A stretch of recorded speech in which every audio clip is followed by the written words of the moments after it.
On a crisp Wednesday morning in early March 2023, the tech world was humming with its usual frantic energy. In the heart of Santa Clara, California, Silicon Valley Bank stood as the financial bedrock of the most innovative ecosystem on the planet. For 40 years, it had been the primary lender to startups, the preferred vault for venture capital, and the quiet engine behind the software that powers your smartphone. But by Friday morning, that 40-year legacy had evaporated in a digital speed bank run that shook the global financial foundations. We often think of bank failures as slow-motion train wrecks involving long lines of people standing outside locked doors. But what happened to Silicon Valley Bank was something entirely new. It was the first Twitter-driven bank run in history where $42 billion vanished from balance sheets in just 10 hours. This was not a failure of a small-town credit union, but the collapse of the 16th largest bank in the United States, managing over $200 billion in assets. It sent a shockwave through the global economy, forcing the Federal Reserve and the FDIC into an emergency intervention that would change the rules of banking forever. Stay until the end to find out how a bank that had an A rating just days before its demise could fall so fast, and what this means for the safety of your own money in an era of instant digital transfers. To understand how this fortress of finance crumbled, we have to look back at the unique economic climate of the early 20s. Following the global pandemic, the tech sector experienced an unprecedented boom. Venture capital was flowing like water, and startups were raising hundreds of millions of dollars with little more than a slide deck. Most of that cash landed in the coffers of Silicon Valley Bank. Between 2019 and 2021, the bank's deposits tripled, surging from $62 billion to nearly $189 billion. This presented a unique problem for the bank's leadership. When a bank receives a massive influx of cash, it cannot simply let it sit in a vault. It must invest that money to generate yield. However, the tech world was so flush with cash that they were not taking out many loans.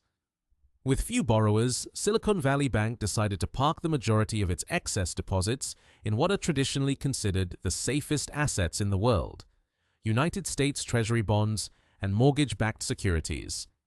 At the time, these were yielding around 1.5%. In a world of 0% interest rates, this seemed like a conservative and prudent strategy. The bank was betting on stability, assuming that the era of low inflation and low interest rates would last forever. They were deeply concentrated in one specific industry, catering to tech founders and venture capitalists who all lived in the same neighborhoods, shared the same group chats, and followed the same influential voices on social media. The problem began when the macroeconomic environment shifted violently. To combat rising inflation, the Federal Reserve embarked on one of the most aggressive interest rate hiking cycles in history, raising rates from near zero to over 5% in little more than a year. This created a dual-edged sword for Silicon Valley Bank. First, as interest rates rose, the value of the bank's massive portfolio of long-term bonds began to plummet. There is a fundamental law in finance. When interest rates go up, bond prices go down.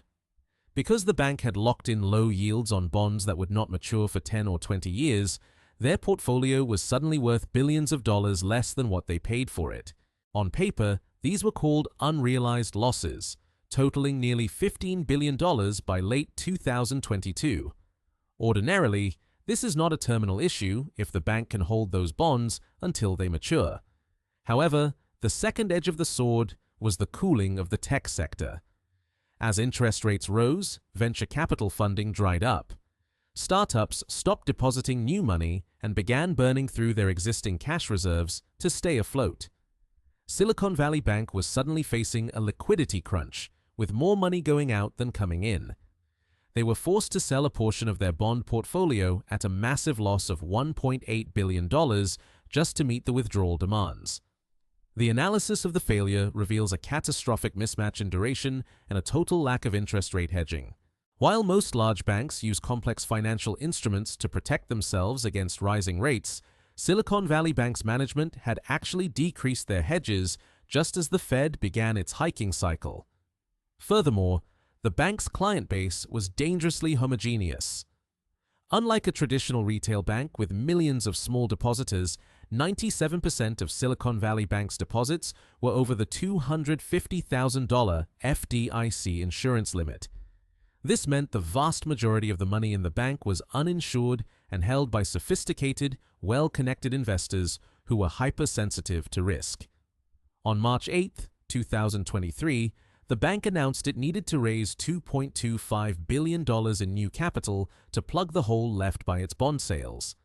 This announcement acted as the spark in a room full of gasoline. In the age of digital banking, fear travels at the speed of light. Venture capital titans like Peter Thiel's Founders Fund reportedly advised their portfolio companies to move their money out immediately. These instructions were not whispered in private meetings. They were blasted across private Slack channels and Twitter feeds. By Thursday morning, the panic was absolute. Customers attempted to withdraw $42 billion in a single day.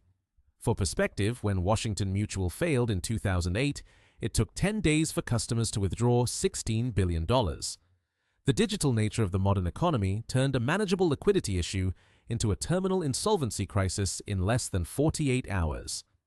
As the sun rose on Friday, March 10th, the California Department of Financial Protection and Innovation officially shut the bank down, appointing the FDIC as the receiver. The outcome was a moment of pure terror for the global tech ecosystem. Thousands of companies suddenly realized they could not make payroll. Their operating capital was locked behind a government seal, and only $250,000 of it was guaranteed. The contagion began to spread instantly.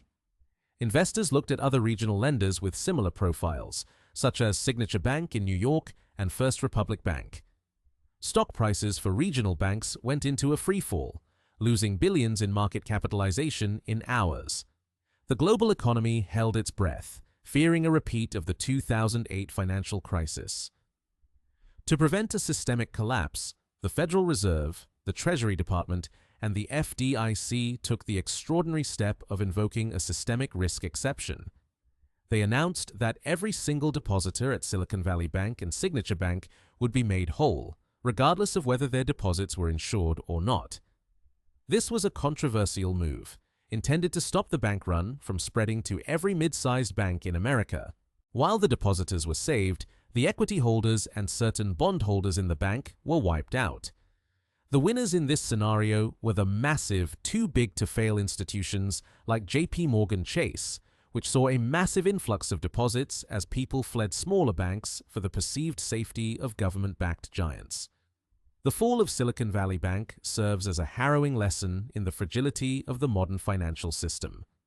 The primary takeaway for any business owner or individual investor is the importance of diversification. If you hold operational funds in a single institution above the insured limit, you are effectively providing an unsecured loan to that bank. We have entered an era where the speed of information and the ease of digital transfers mean that a bank's reputation is its most volatile asset. Regulatory bodies are now forced to reconsider how they monitor mid-sized banks, as the old threshold for increased scrutiny proved to be too high to catch the SVB disaster before it was too late. For the broader economy, the event highlighted the hidden risks buried in the transition from a decade of cheap money to a high-interest rate environment. The bottom line is that while the tools of banking have changed, the psychology of fear remains the constant variable. We must recognize that in a hyper-connected world, a crisis in a niche sector like Silicon Valley tech can threaten the stability of the entire global monetary order in a matter of hours. As we navigate this new landscape, understanding the balance sheet of your financial partners is no longer just for analysts. It is a necessity for survival. Let me know your thoughts in the comments on whether you think the government was right to bail out the depositors, or if this creates a moral hazard that will lead to more risk-taking in the future. The speed of the Silicon Valley Bank collapse proved that in the 21st century, the only thing faster than the growth of a tech giant is the disappearance of the bank that funded it. This video is for educational purposes only and should not be considered financial advice. Always do your own research and consult with a qualified financial advisor before making investment decisions. Would you like me to create a detailed visual storyboard to accompany this script?